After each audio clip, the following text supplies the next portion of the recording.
Okay dear ones, let's start with part 5 in the series of tense, that is past indefinite और simple tense।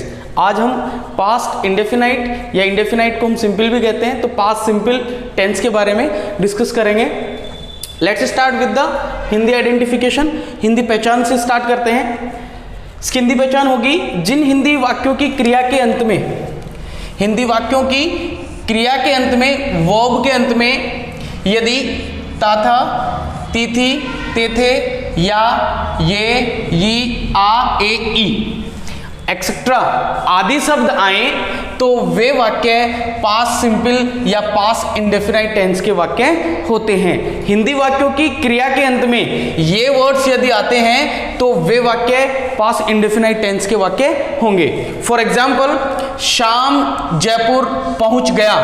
शाम जयपुर पहुंच गया, ये एक हिंदी सेंटेंस है। यदि हम इसकी वर्ब की बात करें, क्रिया की बात करें, तो क्रिया क्या होगी? पहुंच जाना, पहुंचना या पहुंच जाना। तो ये क्या हो गया? गया। लास्ट में क्या आया है? या। और यही अपनी क्या थी? हिंदी आइडेंटिफिकेशन थी कि at last of the Hindi sentences if there is these words then it would be past indefinite tense. Next example देखिए, वह स्कूल जाता था। वह स्कूल जाता था, ये वर्ब क्या है इसकी? गो। जाना क्या है? वर्ब है। और इसके लास्ट में क्या आया है? ता था। और ता था क्या है? अपना हिंदी आइडेंटिफिकेशन है। So it would also belong to past simple tense. Now let's move to the adverbial identities. इन आइडेंटिटीज से आप हिंदी वाक्यों को पहचान सकते हैं कि किस टेंस से बिलोंग करता है।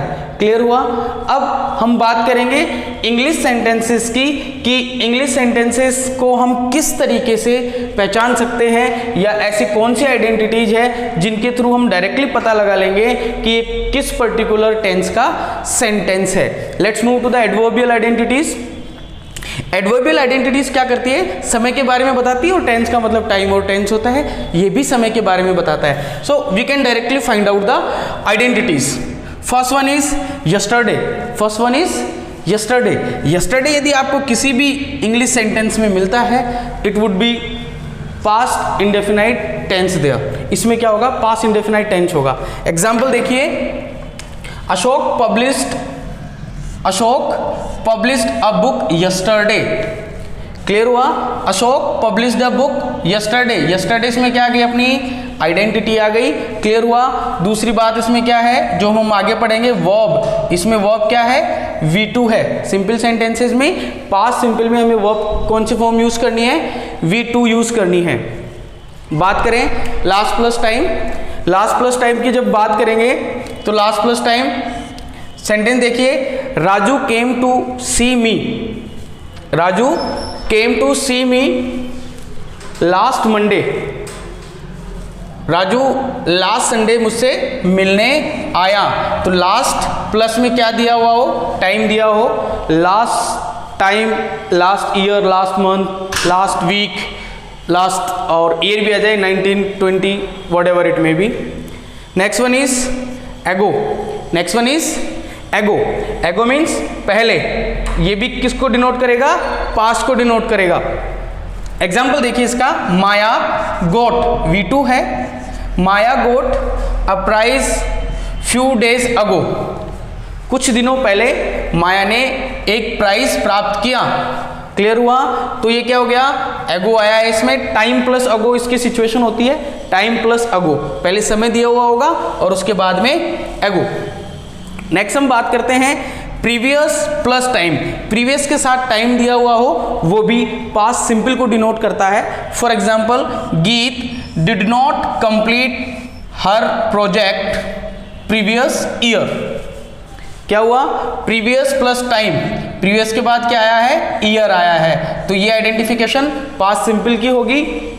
डिड नॉट ये नेगेटिव सेंटेंस है, और पास्ट सिंपल के नेगेटिव में डिड प्लस नॉट, ये हेल्पिंग वर्ब का यूज किया जाता है नेगेटिव सेंटेंसेस में। इसके हेल्पिंग वर्ब और मेन वर्ब के बारे में हम आगे डिस्कस करेंगे। क्लियर हुआ? तो ये तो हो गई एडवर्बियल आइडेंटिटीज, जो टाइम के अकॉर्डिंग आप देख के पता लगा सकते हैं। Now let's move to the uses. और हम पास्ट सिंपल का यूज कहाँ कहाँ करते हैं उसके बारे में देखते हैं। First one is past habit. Past habits show करने के लिए, एक्सप्रेस करने के लिए हमें पास्ट इंडेफिनाइट टेंस का यूज करना होता है। एग्जाम्पल देखिए कैसे हम यूज करेंगे पास्ट हैबिट को, और या फिर यूज्ड टू भी आपको कहीं भी मिले, ये शो किसको करेगा, पास्ट हैबिट्स को। एग्जाम्पल देखिए, he used to smoke, he used to smoke 10 cigarettes, वो 10 सिगरेट्स पीने का आदी था या उसकी आदत थी। क्लियर हुआ? तो ये क्या हो गया, आदतन कार्य हो गया, उसकी हैबिट हो गई। पास्ट हैबिट कौन सी, पास्ट, इसलिए यूज्ड टू जहां भी हो it means it belongs to past simple tense. Next one is, next use क्या होगा इसका, in conditional sentence. Conditional sentences में भी हम पास्ट सिंपल का यूज करते हैं। कंडीशनल सेंटेंसेस में क्या क्या हो सकता है, अनफुलफिल्ड विश, जो पूरी नहीं हो वो वाली विश हो, कंडीशन हो, शर्त हो कोई, और डिजायर, इच्छा हो। ऐसे सेंटेंसेस को क्या कहते हैं, कंडीशनल कहेंगे। एग्जाम्पल देखिए इसका, I wish I were a bird, I wish I were a bird, were यहां पे क्या है, V2, वर क्या हो गई, V2 हो गई, इजएमआर की पास्ट फॉर्म वर होती है। तो ऐसे जो विश वाले सेंटेंसेस हैं, या फिर आपको डायरेक्टली भी हम कह सकते हैं विश वाले sentence, I wish, he wish, जो भी हो उसमें हमेशा हम क्या करेंगे, V2। अब ये क्या है, अनफुलफिल्ड विश है जो पूरी नहीं हो सकती। आई विश मेरी इच्छा है, आई वर अ बर्ड मैं एक पक्षी होता, तो ये क्या हो गया, अनफुलफिल्ड विश हो गई, ये ऐसा पूरा नहीं हो सकता है, ये विश पूरी नहीं हो सकती है। नेक्स्ट यूज हम जब देखते हैं वो है इन प्लस टाइम पीरियड। इन आए और उसमें क्या दिया हुआ हो, टाइम पीरियड दिया हुआ हो, और या फिर ऑल माई लाइफ और करियर, ऑल माई लाइफ और करियर सेंटेंसेस में आए तो वो भी पास्ट सिंपल से बिलोंग करेगा। एग्जाम्पल के थ्रू समझते हैं, आई worked here, I worked here, worked यहाँ पे क्या हो गई, V2 हो गई।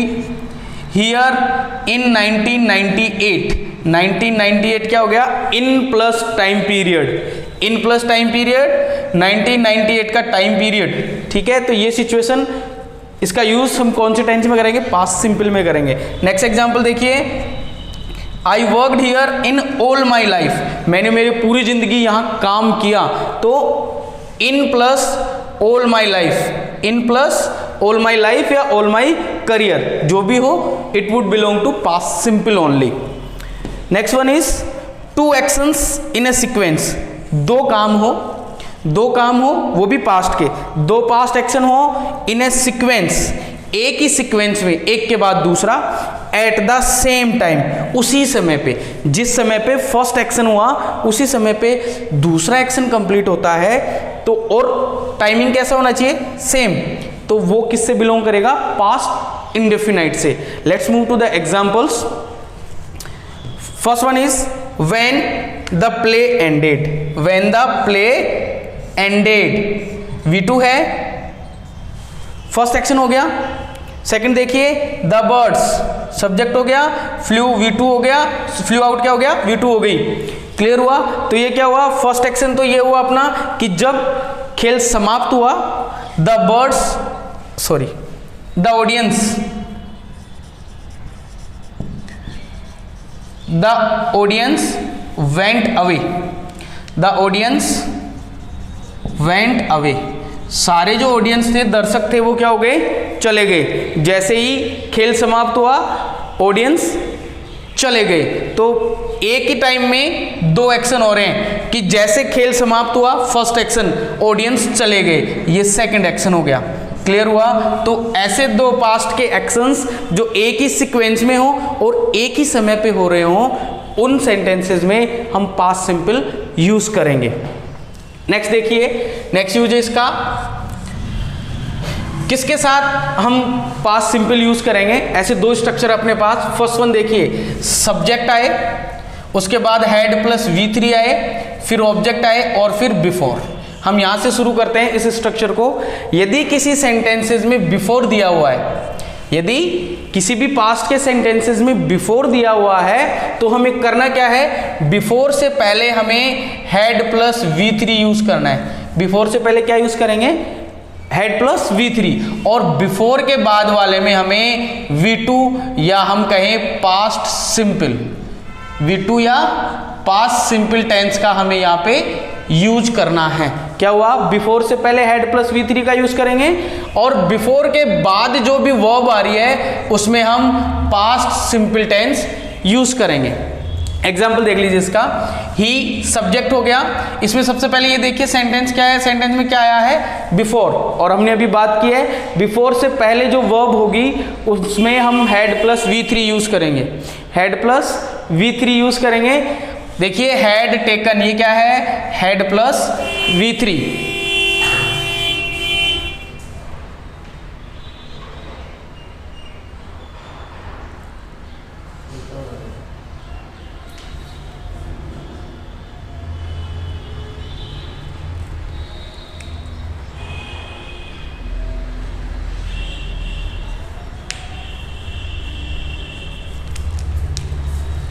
हेड प्लस V3 हमने इसमें यूज किया क्योंकि इस सेंटेंस में क्या आ रहा है, बिफोर, तो बिफोर से पहले हैड प्लस V3 यूज करना है और बिफोर के बाद में हमें V2 यूज करना है, या हम कहीं पास्ट सिंपल यूज करना है, गो, वेंट, गोन।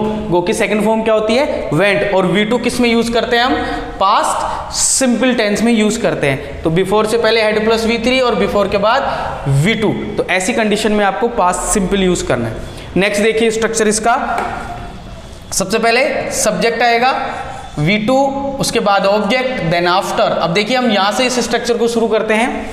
आफ्टर के बाद में हैड प्लस V3 और आफ्टर से पहले V2 हमें यूज करना है। क्या हुआ, बिल्कुल वाइस वर्सा है कि इसमें क्या हुआ, बिफोर से पहले हैड प्लस V3 यूज करना है, इसमें क्या करना है, आफ्टर के बाद हैड प्लस V3 यूज करना है। इसमें बिफोर के बाद V2 यूज करना था, इसमें आफ्टर से पहले V2 या पास्ट सिंपल यूज करना है। क्लियर हुआ, बिफोर से पहले हैड प्लस V3 और बिफोर के बाद V2। इसमें क्या करेंगे, आफ्टर से पहले V2 और आफ्टर के बाद हैड प्लस V3। ऐसी सिचुएशंस में हमें पास्ट सिंपल यूज करना है। एग्जांपल से समझते हैं इसको, द डॉक्टर केम आफ्टर, देखो आफ्टर आया है, मैंने क्या बताया, आफ्टर के बाद हैड प्लस V3 और आफ्टर से पहले जो वर्ब आएगी उसमें V2 यूज होगा। क्लियर हुआ, तो ऐसे इसका ऐसी कंडीशंस में हमें पास्ट सिंपल का हम यूज करते हैं। क्लियर हुआ, नेक्स्ट हम देखते हैं। Okay, let's move to the main verb. इसको पढ़ने से पहले हम एक नोट पढ़ते हैं, वो ये होता है कि in simple sentence of past simple tense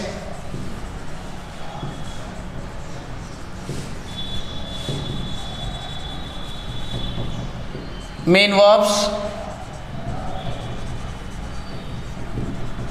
second form used,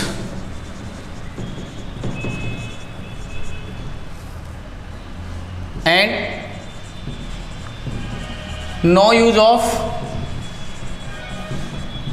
helping verb in simple sentence। Simple sentence में वर्ब की सेकंड फॉर्म का यूज किया जाता है, हेल्पिंग वर्ब का यूज हम नहीं करते हैं। तो क्या करेंगे, V2 जो है वो ओनली सिंपल सेंटेंसेस में यूज की जाएगी। Terms and conditions apply. Next देखिए हेल्पिंग वर्ब। अब बात करें हम किसकी, हेल्पिंग वर्ब की बात करते हैं। पास्ट सिंपल की जो हेल्पिंग वर्ब है वो यूज की जाती है डिड। क्लियर हुआ, और इसके साथ ये डिड जो है वो only negative, interrogative and interrogative negative sentences में ही इसका हम यूज करेंगे। प्रश्नवाचक, नकारात्मक और नकारात्मक प्रश्नवाचक वाक्यों में ही हम किसका यूज करेंगे, डिड का। लेकिन इसके साथ जो है इन सेंटेंसेस में main verb first form use की जाएगी। किनमें, ये जो नेगेटिव इंटरोगेटिव इंटरोगेटिव नेगेटिव जो है, तो डिड के साथ हमेशा मेन वर्ब की फर्स्ट फॉर्म हमें यूज करनी है। डिड के साथ हमेशा कौन सी फॉर्म आएगी? मेन वर्ब की फर्स्ट फॉर्म। और जो V2 जो है मेन वर्ब सेकंड फॉर्म जो है वो हमेशा सिंपल सेंटेंसेस में यूज की जाएगी। सिंपल सेंटेंसेस में, पास्ट इंडेफिनाइट के सिंपल सेंटेंसेस में हेल्पिंग वर्ब का हम यूज नहीं करते हैं। क्लियर हुआ? तो अब let's move to the sentences. Sentence structure,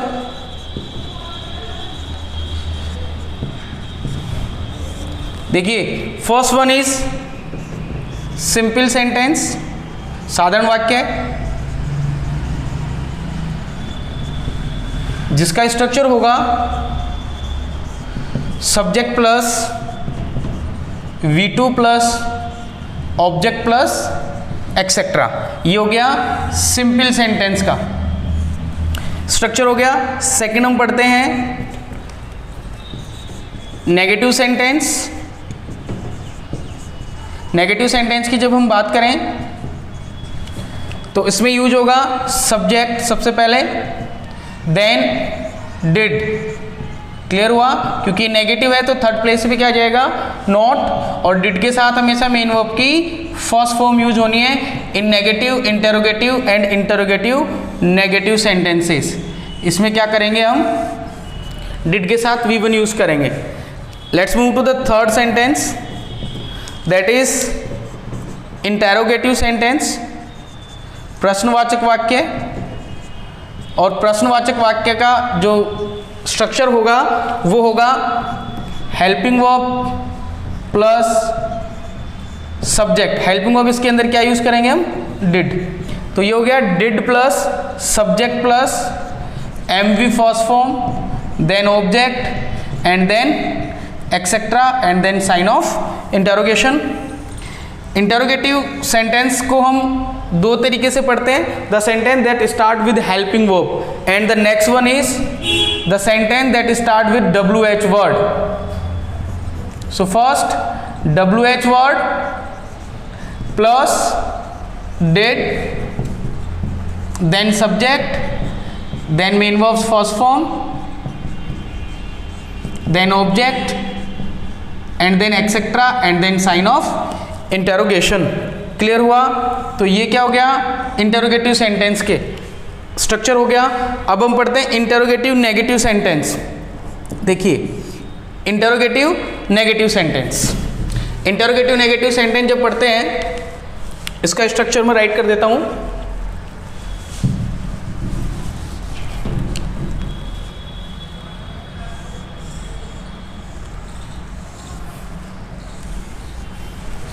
fourth one हो गया इंटरोगेटिव नेगेटिव सेंटेंस।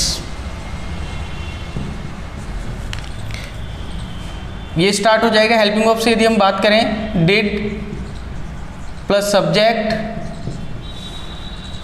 प्लस, अब इसमें क्या है? नोट भी है, then main verbs first form, then object and then etcetera and at last of the sentence question mark और sign of interrogation. So by this way आपको सेंटेंस को इसमें पुट करना है और इनसे सेंटेंस स्ट्रक्चर बनाने हैं। क्लियर?